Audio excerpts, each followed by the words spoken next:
Growing up, I've always been the skinny kid on the playground. Family gatherings, you get it.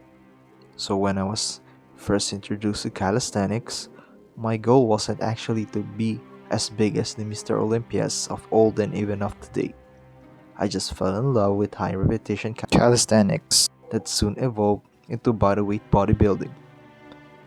And when I get stronger at bodyweight exercises, I soon turned to the iron, the weight room at early year of 2017. Soon after, my journey in becoming a better version of myself physically began. But during the lockdown of 2020, everything came to a halt, which included my goals and journey in weightlifting. But the lockdown was a blessing in disguise for me at least.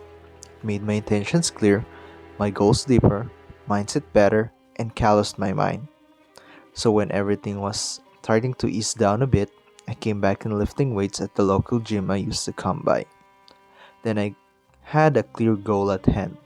I'd bulk as much as I can and gain weight and to gain strength at the big three compound lifts, the squat, the bench, and the deadlift. And actually, I succeeded in both.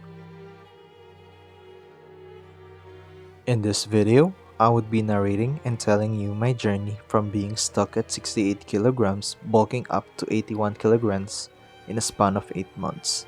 Also what I did to achieve my 350-pound deadlift and 200-pound squat and bench press.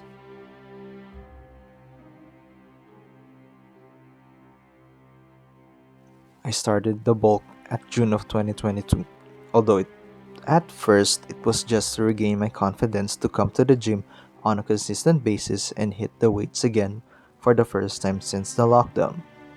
I was coming once a week, then twice a week, until my love and passion for lifting weights has sparked a fire in my heart once again. So I have decided to bulk up, and during my weight gain, I'll try to be as strong as I can. The goal was simple, to raise up my pressing movements, as they have been my weak link, both in an aesthetic and performance point of view. My past PR was 70 pounds on the barbell overhead press and 150 pounds on the barbell bench press. Besides that, I also would like for my barbell back squat to increase to 2 plates and the deadlift 3 to 4 plates on each side of the bar. And during this opportunity to be in access to a gym with weights, I vowed to never skip isolations ever again, especially in my weak points like arms, forearms, calves, and delts.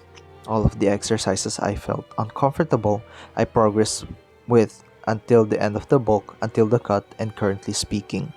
From not curling 20 pounds on the incline in spider curls to repping out the 25s up to 30s in both, as well as stacking up the whole cable machines during my triceps extensions.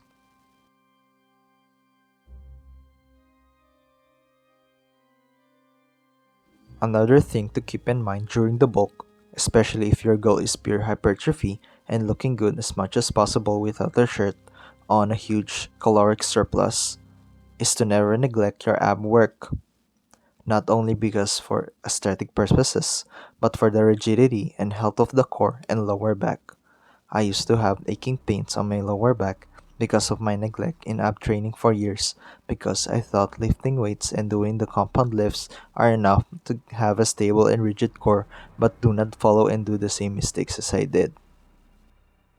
In terms of periodizing and regulating my strength gains, I actually followed Paul Donnellyman's ZOD protocol, in which I will do a 1 rep max on the first week or the first day, depending on the split that you're doing, whether it could be full body, upper lower, or push pull legs. But in my case, I did a full body split during my bulk, in which because I was focusing more on strength gains as much as I would like to focus on gaining weight at the same time.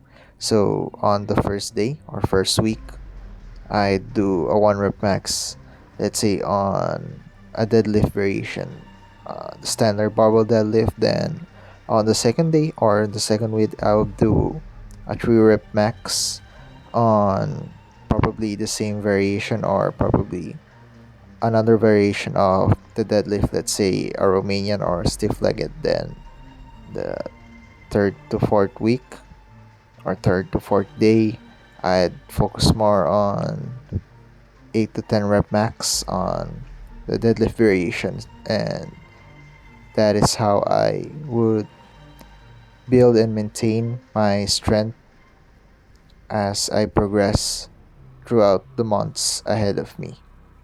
And in terms of my hypertrophy work, I would focus again on my weak links, my weak points. That would include the delts, the arms, the forearms. The mistake I did, again, as I was stated earlier, I neglected my abs during the bulk because my initial thought would be I would be focusing more on the compound lifts. So that mindset that I had, that dogmatic mindset that neglecting direct ab work is to be avoided at all costs. Also, keep in mind in doing hypertrophy or isolation, let's say for example the biceps, it's a small muscle group that would just need 2 to 3 variation per muscle group. So you'll probably choose 1 to 2 exercise variation that you'd be consistent on a monthly and even a yearly basis, because the mistakes and myth surrounding surrounding all around social media fitness is that you'd have to do tons of exercise variation, and in turn ton of volume and tonnage, in which you'd probably doing more bad than good, and in short you'll be just shooting yourself on the foot.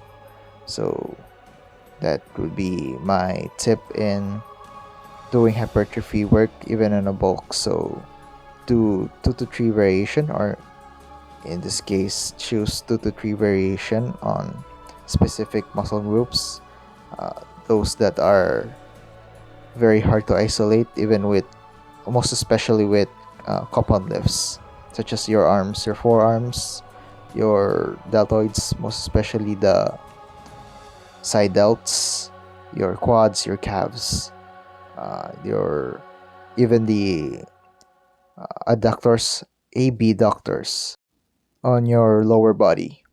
Also keep in mind that a bigger muscle has a higher potential in becoming stronger, and vice versa, in which if you become stronger you are more highly likely in gaining weight or gaining size on a specific muscle group that you're trying to target. For example, if you want to be stronger at the bench press, you get and you'll have to be stronger, inevitably, non-negotiable, and so on and so forth. So it goes both ways. Although in my case, I'm speaking the deepest intention in my heart that my sole purpose was actually muscle hypertrophy instead of gaining size. So this is one of the biggest mistake, especially newbies and even advanced lifters often do, is they strength cope, or natural hypertrophy would like to refer as strength coppers. They would just purely cope by just saying, oh, strength is the only thing that matters if you're a weightlifter or you're even just a recreational lifter. Don't do that, especially if your pure intentions or pure goals is to be as big and jacked as possible. So this is actually me trying to officially bench 200 pounds. Uh, Again, with the help of the so-called ZOD protocol by Bald Omni-Man, and focusing on my weak links such as the shoulders, even my triceps, I believe. Again, this is another official record of recorded video of me benching 2 plates. As I've stated again and again, I actually don't count the weight of the bar because this is what I'm using in this video is not the standard 45-pound Olympic barbell that you most often use on commercial gyms in the States, but this will suffice because I actually gained tons of results using minimal and bare, even like minimal equipments, so to speak. And you can see me here doing deadlifts, and this is actually what I used to look like at my bulk, and also me trying to surpass my past record of 70 pounds on my barbell overhead press, but I often mistake it for the push press back in my senior high. And also me trying to do 2 rep maxes, or probably even 1 rep max. In this video I was actually surprised I actually got to do 2 reps on the barbell bench press. And this is actually me trying my gymnastics rings as a gift for myself during Christmas. So again, actually doing some shrugs for the first time since the lockdown. I actually also, even to this day, will prioritize in building up my whole upper back, the trapezius, the rhomboids, the teres major, the latissimus dorsi. So be it, because my chest is overpowering my physique. Again, my strong point. And as you can see here in this photo, chest is very, very developed compared to my other body parts. And also, again, mentioning the lack of abs on those photos shown on the screen. And this is me periodizing, doing SOD protocol, wherein periodizing 1 rep maxes, 3 to 5 rep max every single week. And that would be it for today's video. It happens so that you'd stumble upon my channel and this video, give it a like if you find it very entertaining, very informational. Subscribe if you haven't or not. Comment down below if you find this again entertaining and very informational. The next part would be my transition from bulking to cutting, about the transformation, if you will. And again, thank you for watching. Have a good day.